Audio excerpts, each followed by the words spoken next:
नमस्कार।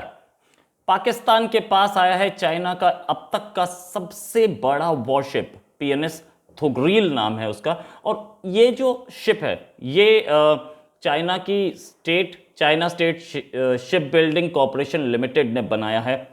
पहला शिप है, 4 बन रहे हैं, पहला आया है, अभी 3 और आएंगे।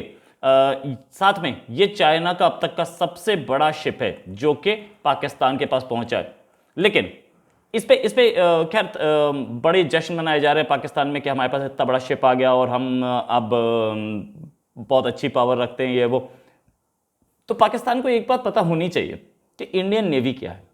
इंडियन नेवी के पास टोटल 285 शिप्स है, जबकि पाकिस्तान के पास सिर्फ 100 हैं। उसमें भी एयरक्राफ्ट कैरियर्स हमारे पास 2 हो गए अब, मतलब इनफैक्ट एक है आईएनएस विक्रमादित्य और एक और वो अभी चल रहा है, सी ट्रायल्स पे है और वो अगले साल ज्वाइन कर जाएगा। अगर रीजनल सबमरीन्स की बात करें तो हमारे पास 16 हैं और पाकिस्तान के पास सिर्फ 9। न्यूक्लियर सबमरीन हमारे पास एक है और पाकिस्तान के पास एक भी नहीं है। डेस्ट्रॉयर्स मतलब बड़े शिप जो कि जाके एक्चुअल अटैक करते हैं, वो डेस्ट्रॉयर्स जो कि अपने आप में बहुत होते हैं किसी भी जगह को डिस्ट्रॉय करने के लिए, वो इंडिया के पास 10 हैं, पाकिस्तान के पास एक भी नहीं है। फ्रिगेट जो कि छोटा होता है लेकिन वो भी अटैक करता है, इंडिया के पास 13 हैं और पाकिस्तान के पास 8 हैं। पेट्रोल क्राफ्ट यानी कि हम जब पेट्रोल करते हैं, हम जाकर के समुद्री सीमाओं को देखते हैं कि रक्षा करते हैं, और साथ में हम अगर हमें कहीं आगे जाकर के अटैक करना है, छोटे छोटे पेट्रोल क्राफ्ट होते हैं। ये इंडिया के पास 139 और पाकिस्तान के पास 49, कम से करीब एक तिहाई।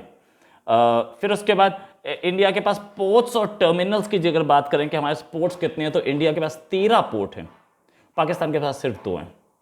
अगर कोरवेट्स की बात करें, ये भी अटैक के लिए काम आती हैं, लेकिन ये जो होती हैं ये फ्रिगेट से छोटी होती है और इसके चलने का और इसकी मैन्यूवरेबिलिटी ज़्यादा होती है। ये हमारे पास 23 हैं, पाकिस्तान के पास सिर्फ 2 हैं। तो इंडियन नेवी का कंपैरिजन पाकिस्तान से कोई है नहीं। एक शिप आया, अभी चाइना इनफैक्ट कोशिश कर रहा है कि पाकिस्तान को वो ज़्यादा से ज़्यादा दे दे। क्यों कोशिश कर रहा है? क्योंकि वो उसको लगता है कि वो इंडिया पाकिस्तान में ही फंसा रहे, चाइना की ओर ना देख पाए। और एक ऐसे टाइम पे जब साउथ चाइना सी में इंडिया और अमेरिका और जापान और फ्रांस और ताइवान, ये सारे कंट्रीज मिल करके वहाँ पे प्रैक्टिस कर रहे हैं, एक्सरसाइजेस कर रहे हैं, ब्रिटेन भी आ गया है। तो ऐसे टाइम पे ये शिप डिलीवर हो रहा है तो इनको लग रहा है कि एक अचीवमेंट हुई कि एक शिप और पाकिस्तान के पास बढ़ा। लेकिन ये जो एक शिप और बढ़ा है, इसमें बहुत ज़्यादा अचीवमेंट नहीं है पाकिस्तान की। क्यों नहीं है? उसका रीज़न कि एक तो पाकिस्तान खुद में बहुत पीछे है नेवल वॉरफेयर में, और दूसरी चीज़ पाकिस्तान के शिप्स, जो उसके पास शिप्स हैं वो भी एक क्वालिटी के नहीं हैं जो क्वालिटी इंडिया के पास है। चलिए अगर क्वालिटी में मान भी लो, क्योंकि हर कंट्री अपनी क्वालिटी को बेस्ट मानता है, साइज़ छोटा है। दूसरी चीज़, उसके पास वो मटेरियल नहीं है। जैसे हम लोग एयरक्राफ्ट कैरियर रखते हैं, एयरक्राफ्ट कैरियर दूसरा भी आ जाएगा जल्दी ही, और तीसरा एक बन रहा है। एयरक्राफ्ट कैरियर अकेले में जहाँ जाता है वहाँ पर वो उसके एक फ्लोटिंग ना एयरबेस की तरह होता है। वो फ्लोट करते हुए पहुँच गया कराची से करीब 100 किलोमीटर दूर या 300 किलोमीटर दूर, 500 किलोमीटर दूर, और वो वहाँ से उसमें प्लेन टेक ऑफ करता है और जाके अटैक करके वापस आ जाता है। तो ये कैपेबिलिटी भी इंडिया के पास ही है। पाकिस्तान को अगर प्लेन लेके जाने हैं बॉम्बे तक, मुंबई तक, तो वो पॉसिबल नहीं हो पाएगा, जबकि हम पाकिस्तान के हर एरिया तक प्लेन ले जा सकते हैं, ग्वादर तक भी ले जा सकते हैं ये एयरक्राफ्ट कैरियर के थ्रू। चाइना ये कोशिश कर रहा है कि इंडिया को इतना फंसा दो, एक तो बॉर्डर पे इतनी टेंशन बना दो कि वो हमारी ओर देख ना पाए, दूसरा पाकिस्तान को इतना सामान दे दो कि इंडिया पाकिस्तान में फंसा रहे। जबकि इंडिया की तैयारी 2 फ्रंट वॉर की है शुरुआत से। हमारे पास राफेल जो आया और अभी हमने मिराज खरीदे, सेकेंड हैंड ही खरीदे, लेकिन बहुत सारे खरीदे।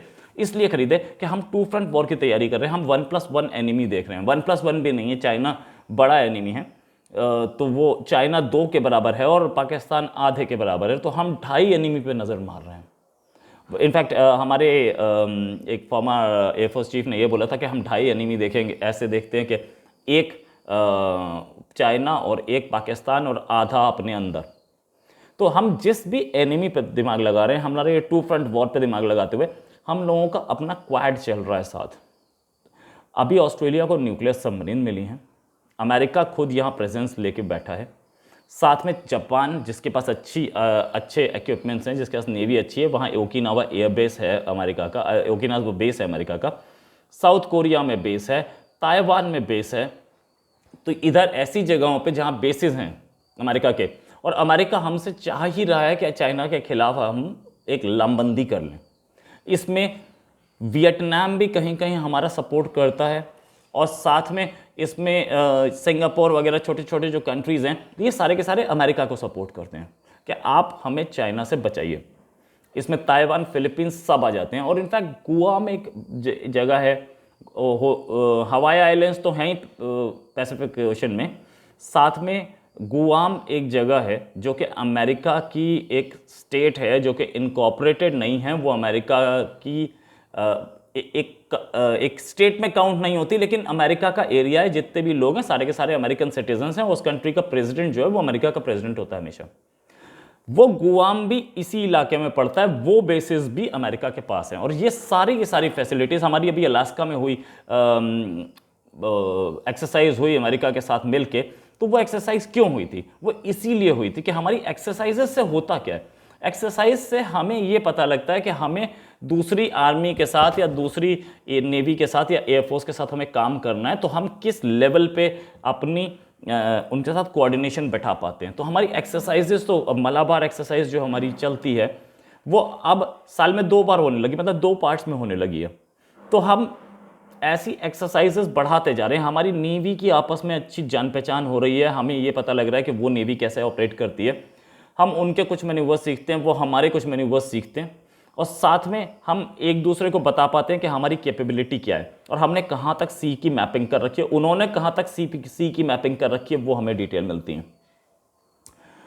आर्मी की भी हमारी ट्रेनिंग साथ चलती हैं, और हमारा इनफैक्ट अमेरिका से ही नहीं, हमारे दूसरे कंट्री से अभी शिप आया था ब्रिटेन के, वो भी यहाँ पर आ गए थे और उन्होंने भी एक्सरसाइज की थी यहाँ पे बे ऑफ बंगाल में आके। तो ये सारी चीज़ें, ये सारी डेवलपमेंट्स देख के चाइना घबरा गया है, और चाइना ये कोशिश कर रहा है कि ज़्यादा से ज़्यादा इक्विपमेंट दे दूँ, मिसाइल भी दे दूँ। मिसाइल तो उड़े ही नहीं खैर, और टैंक जो दिए वो तो बैठ ही गए। तो चाइना कोशिश ये कर रहा है कि इंडिया के साथ फंस जाए मामला। इंडिया कोशिश करे कि वो अपना दिमाग पाकिस्तान में लगाए रखे, मेरी ओर ना देखे। लेकिन ये जो मैंने आपको कंपैरिजन बताया, इस कंपैरिजन में सबसे बड़ी चीज़ जो थी वो हमारे पास टोटल शिप्स 285 और पाकिस्तान के पास टोटल शिप्स 100। खैर 100 के सामने 285 के सामने 100 तो टिक नहीं पाएंगे, ये तो पक्का है। लेकिन अगर चाइना घुसने की कोशिश करेगा तो फिर उसको एक लार्जर एरिना मिलेगा। उसको एक लार्जर एरिना ऐसा मिलेगा कि ऑस्ट्रेलिया की न्यूक्लियर सबमरीन्स भी वहाँ खड़ी होंगी, फ्रांस की भी खड़ी होंगी, ब्रिटेन के भी खड़े होंगे, और अमेरिका के भी खड़े होंगे। तो इस पूरे कन्फिगरेशन में, इस पूरे हिसाब किताब में नुकसान किसका होता दिख रहा है? इस एक शिप के ट्रांसफ़र से, या इसके 4 और आ जाएं, उससे कोई फ़र्क नहीं पड़ने वाला। इसी के साथ एक और खबर के साथ फिर हाजिर होंगे। नमस्कार, जय हिंद।